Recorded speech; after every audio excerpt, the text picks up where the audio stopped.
সদ্গুরুর কাছ থেকে জানবো যে আমার প্রতিদিন কি কর্ম করা উচিত। গুরুদেব কৃপা করে বলে দেবেন। যার গুরুদেব, যদি আপনি ইসকন থেকে দীক্ষা নেন, 2 বছর ধরে আপনাকে প্রসাদ ভোজি হতে হবে, প্রতিদিন 16 মালা জপ করতে হবে। আপনি বাইরে কোথায় কোনো সেবা করতে পারবেন না, আপনাকে প্রসাদ ভগবানকে দিয়ে প্রসাদ পেতে হবে।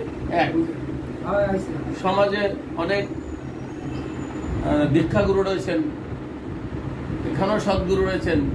এই সদ্গুরুদের শরণাগত হন, তারা বলবেন যে অমাবস্যা, পূর্ণিমা, একাদশী, গুরুবার, শঙ্করের দিন, এই তিথিগুলোতে আমিষটা খেও না, আর ত্রিসন্ধ্যা করো, 3 বার হরিনাম জপ করো।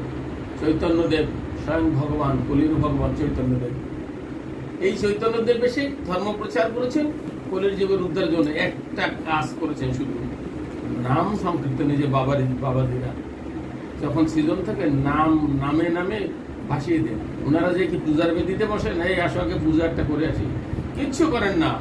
এই নাম শ্রবণ করলে আমাদের ইন্দ্রিয়গুলি শিথিল হয়ে যায়। নাম করতে করতে ঘুম আসে আপনাদের কারো?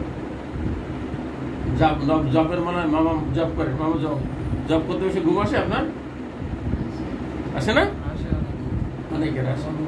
অনেকে বলে যে এই নাম জপ করতে ঘুমানো মানে তোমার পাপ ঘরে আছে, তাই তোমার এই নাম করতে ঘুম আসে। আমি বলি অন্য কথা। আপনি যখন নাম জপ করতে বলছেন, এই নাম আপনার হৃদয়ের মধ্যে বারবার ঘুরতে ঘুরতে ঘুরতে ঘুরতে আপনার হৃদয়টা রিল্যাক্স হয়ে যায়, অর্থাৎ মনটা, পুরো শরীরটার মধ্যে যেটা ছিল না, ভাব, জড় ভাব, সেই শিথিল হয়ে যায়। মানুষ ঘুমায় কখন? মানুষ যখন শিথিল হয়ে যায়।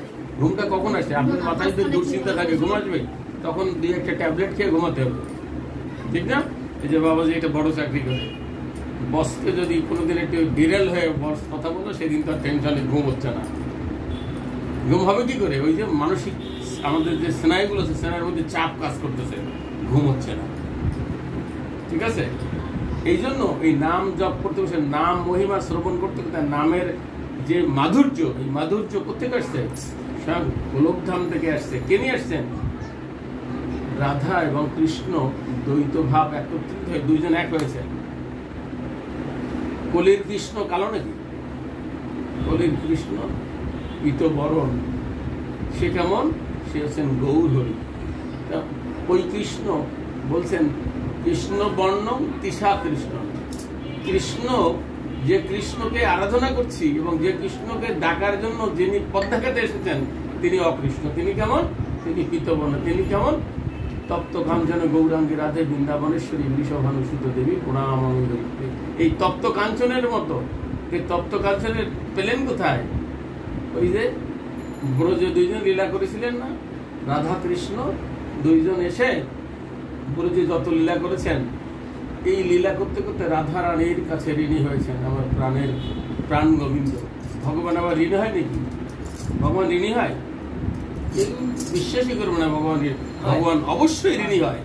ভগবান আপনার পিছনে পিছনে ঘুরবে সারাদিন, যদি আপনি ভগবানকে বাধ্য করতে পারেন। মা যশোদা লাঠি নিয়ে ভগবানকে তাড়া করেছে না? করেছে? শুধু তাড়া করেনি, দড়ি দিয়ে বেঁধেছেন। এই জায়গায় যেতে হবে, মা যশোদার জায়গায় যেতে হবে।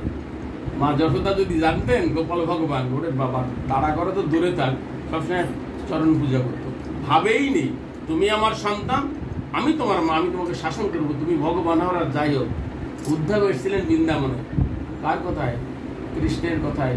বিরহ প্রান্ত, কষ্টে জ্বলে যাচ্ছে মা, বাবা, ব্রজ গোপীরা সব রয়েছে। বলেছিলাম তো আমি যাব, কিন্তু যাওয়া তো আর হবে না আমার, তাহলে তো আমার লীলা শেষ করতে পারবো না। তাই উদ্ধবকে পাঠিয়েছেন, উদ্ধব তুমি যাও ব্রজবাসী কি করে দেখে আসো। 10 মাস ছিলেন, একদিনের জন্য এসেছিলেন।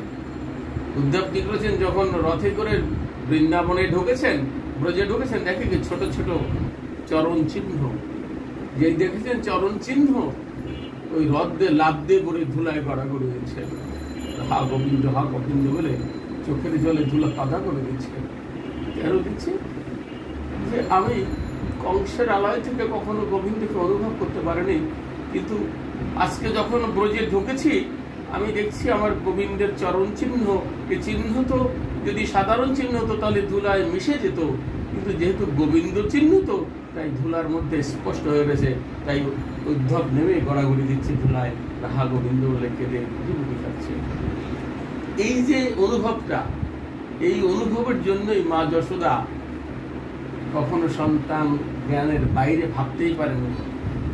উদ্ধব নন্দ মহারাজকে বলছেন, নন্দ মহারাজ আপনারা কত ভাগ্যবান, যে গোবিন্দ ব্রজে ছিল সে গোবিন্দ তো আপনাদের সন্তান, স্বয়ং ভগবান।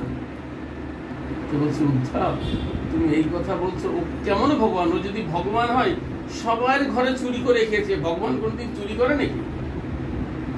উদ্ধব তুমি মিথ্যা কথা বলছো। তো বলছে, না আপনারা খুবই ভাগ্যবান, করে চরণে প্রণাম করছে। তা বলছে, উদ্ধব ও যদি ভগবান হবে তাহলে বাবার জুতা মাথায় নিয়ে গোষ্ঠের দাঁড়ে দাঁড়ি ঘুরে বেড়ায় নাকি? নন্দ মহারাজ গোষ্ঠে যেতেন বিক্রি করতে, আর ওই ছোট্ট গোপাল দাদা বলরামকে দিয়েছে একটা দধি ভাণ্ড। তো বলছে, দাদাকে দিয়েছে, আমাকে একটা দাও, দাদা কাজ করে খায়, তাহলে আমি কেন কাজ করবো না? লীলাগুলো বুঝতে হবে, গোবিন্দ লীলা, জাতা লীলা না। গোবিন্দ লীলায় প্রবেশ না করে যত বাজে বাজে কথা নিয়ে আমরা গোবিন্দ আলোচনা করি।